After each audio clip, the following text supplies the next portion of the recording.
Okay, अस्सलाम वालेकुम। आज हम जिस टॉपिक पे बात करेंगे डाटा स्ट्रक्चर के, वो है बाइनरी सर्च ट्री। आज का जो हमारा टॉपिक है वो है BSTs। अब BSTs क्या होते हैं? BST एक special type of binary trees होते हैं जो कि हमारे पास फास्ट लुकअप, इंसर्शन और डिलीशन के लिए यूज़ किए जाते हैं। बेसिकली BST एक टाइप ऑफ बाइनरी ट्री होता है। सबसे पहले हमें पता चलना चाहिए कि बाइनरी ट्री क्या होता है। बाइनरी ट्री का ये है कि एक ऐसा ट्री जिसके दो जो सब चाइल्ड होंगे, दो से ज़्यादा सब चाइल्ड नहीं हो सकते। जिसके दो से ज़्यादा सब चाइल्ड होते हैं, जिसको हम एक को लेफ्ट चाइल्ड कह देते हैं और एक को हम राइट चाइल्ड कह देते हैं। लेकिन बाइनरी ट्री का हमारे पास एक जो ड्रॉबैक है वो ये है कि बाइनरी ट्री में जो सर्च की टाइम कॉम्प्लेक्सिटी है वो बहुत बिगर होती है और वो बिगर ऑफ ओवन होती है। इसी वजह से हम this type of special type of BSTs को यूज़ करते हैं, क्योंकि इसमें हमारे पास जो सर्च की कॉम्प्लेक्सिटी होती है, सर्च टाइम कॉम्प्लेक्सिटी, वो ओवन से रिड्यूस होकर लॉग ऑफ एन हो जाती है। तो लेट्स टॉक अबाउट कि ये बाइनरी ट्रीज होते क्या। सबसे पहले हमारे पास बाइनरी ट्रीज को इम्प्लीमेंट करने के कुछ रूल्स होते हैं, जिसमें हमारे पास 3 रूल्स हैं। रूल नंबर 1 क्या है कि the left subtree of a node contains always node with keys lesser than the root node की।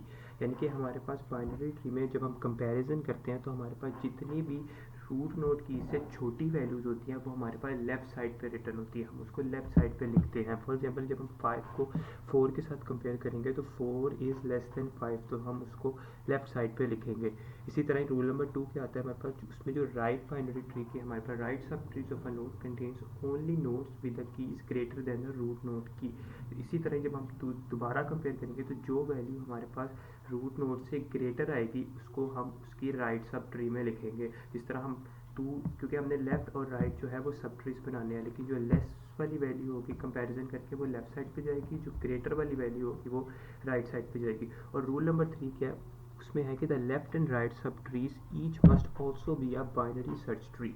यानी कि जो लेफ्ट और राइट सब ट्रीज में हमारे पास जितनी भी नीचे सब ट्रीज आ रही हैं वो भी BSTs होने चाहिए। यानी कि वो भी BST का रूल्स करें। यानी कि अगर उनकी भी आगे से कोई सब ट्रीज आ रहे हैं तो वो भी लेफ्ट स्मॉलर और राइट साइड पे ग्रेटर आना चाहिए, क्योंकि ये छोटे छोटे BST मिला के हम एक बड़ा large BST binary search tree बनाते हैं। और दूसरा इसका ये रूल नंबर 3 में आता है कि यहाँ पे कोई डुप्लीकेशन नहीं होनी चाहिए। इम्प्लीमेंट करते हुए कोई नंबर रिपीटेशन नहीं होना चाहिए, क्योंकि जब अगर कोई नंबर रिपीट हो जाएगा तो हम उसको कंपैरिजन नहीं कर पाएंगे कि लेफ्ट साइड पे कौन सा जाएगा और राइट साइड पे कौन सा जाएगा।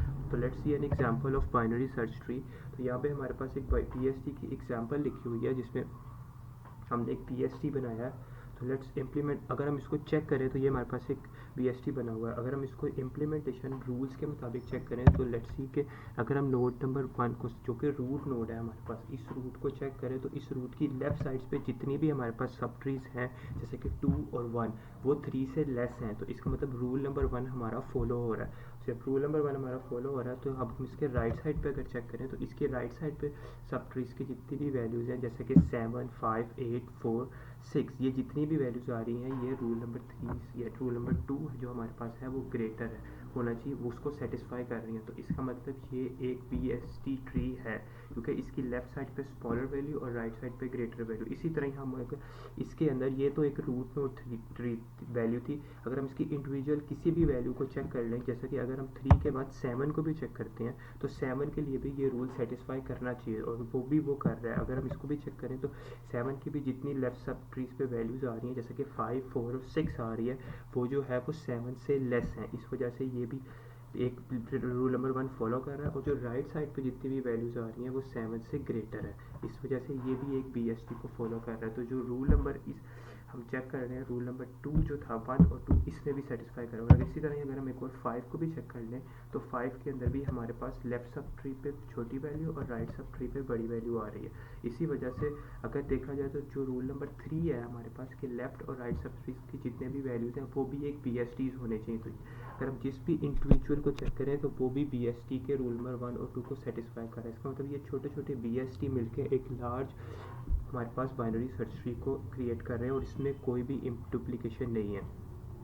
तो ये हमारे पास एक BST की एग्जांपल थी। अब हम अगर देखें कि एक एरे को यूज़ करके हमारे पास, अगर हमारे पास एक अरे है और उसमें कुछ वैल्यूज़ हमारे पास पड़ी हुई हैं, तो हम एक अरे को यूज़ करके BST कैसे बना सकते हैं। एरे को इम्प्लीमेंटेशन करेंगे, एक ट्रैवर्स करेंगे, एक BST बनाएंगे। तो ये हमारे पास एक अरे है, सिंपल सी हमारे पास एक नॉर्मल इंटीजर अरे है जिसमें हमारे पास कुछ वैल्यूज़ पड़ी हुई हैं, जिसमें हमारे पास 5, 1, 3, 4, 2 और 7, ये हमारे पास 6 वैल्यूज़ इन अरे। अगर हम इसको यूज़ करके हम एक BST बनाना चाहते हैं, तो अब हम देखते हैं कि हम BST कैसे बनाएंगे, बाय यूजिंग हमारे जो 3 BST के रूल्स हैं।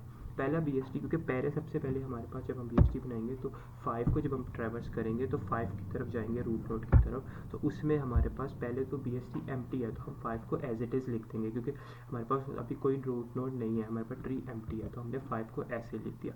5 के बाद जब हमारी इम्प्लीमेंटेशन 1 पे जाएगी, हम 1 को ट्रैवर्स करेंगे, तो 1 को जब 5 से कंपेयर किया जाएगा तो 1 जो इज़ लेस देन 5, तो हमारे पास रूल नंबर 1 अप्लाई होगा, यानी कि जो लेस वैल्यू होती है सब ट्रीज के वो लेफ्ट साइड पे चली जाती है, तो 5 इज लेस देन 1, तो वो हमारे पास लेफ्ट साइड पे चला जाएगा। इसी के साथ जब हम 1 के बाद जब हम 3 पे जाएंगे, वैल्यूज़ को 3 को ट्रैवर्स करेंगे, तो इसको जब हम दोबारा कंपेयर करेंगे 5 के साथ, तो 3 इज़ लेस देन 5, 3 जो है वो 5 से छोटा है, लेकिन जब वो 5 से छोटा है तो रूल नंबर 1 अप्लाई होगा, और 5 से छोटा है तो वो नीचे आ जाएगा। नीचे आने के बाद अब इसका कंपैरिजन 1 के साथ भी होगा, क्योंकि हम छोटे छोटे BSTs बनाते हैं। अब 3 जो था वो 5 से छोटा था तो लेफ्ट साइड पे आ गया, लेकिन जब 3 को 1 के साथ कंपेयर किया जाएगा तो हमारा यहाँ पे रूल नंबर 2 अप्लाई होगा, जो कि 1 इज़ लेस देन 3, यानी कि 3 इज़ ग्रेटर देन 1, तो वो हमारे पास लेफ्ट पे नहीं अब राइट पे लिखा जाएगा, तो हम 3 को राइट साइड पे लिखेंगे। सेम एज इट इज़ जब हम अपने तीसरी रो की तरफ जाएंगे, जो कि हमारे पास नंबर 4 है, 4 को जब हम कंपेयर करेंगे अपने 5 के साथ, तो रूल नंबर 1 अप्लाई हो रहा है, जो कि है हमारे पास 5 इज़ ग्रेटर देन 4, तो इसको हम रूल नंबर 1 के मुताबिक लेफ्ट साइड पे लिखेंगे। एंड जब हम अगेन कंपेयर करेंगे 1 और 4 के कंपेरिजन में 4 इज़ ग्रेटर देन 1, तो वो हमारे पास राइट साइड पे आएगा। एंड अगेन जब हम उसको 3 के साथ कंपेयर करेंगे तो 3 इज़ लेस देन 4, तो इसका मतलब 3 के वो राइट साइड पे आएगा बाय यूजिंग रूल नंबर 2, तो वो 3 के हमारे राइट साइड पे आ गया। Same as it is 1 by 1 जब हम देखेंगे, जब हम 2 को भी कंपेयर करेंगे तो सेम एज इट इज़ 2 जो है वो 5 से छोटा है तो वो रूल नंबर 1 के मुताबिक लेफ्ट साइड पे, 1 से बड़ा है तो राइट साइड पे, 3 से अगेन छोटा है तो वो हमारे पास फिर से लेफ्ट साइड पे। And same as it is the last value पे जब हम ट्रैवर्स करेंगे तो वो हो जाएगी 5 is greater than 5 is smaller than 7, तो 5 जो है वो 7 से छोटा है, इस वजह से रूल नंबर 2 के मुताबिक हम इसको राइट साइड पे लिख देंगे। तो इस तरह हमारा पूरा एक यूजिंग 3 रूल्स हमने अपना पूरा एक BST बना दिया, हमारे पास ये एक बाइनरी सर्च ट्री क्रिएट हो गया बाय यूजिंग द अरे। तो ये आज का हमारा टॉपिक था जिसमें हमने बाइनरी सर्च ट्री को अरे से देखा, उसके कुछ रूल्स देखे। Thank you very much.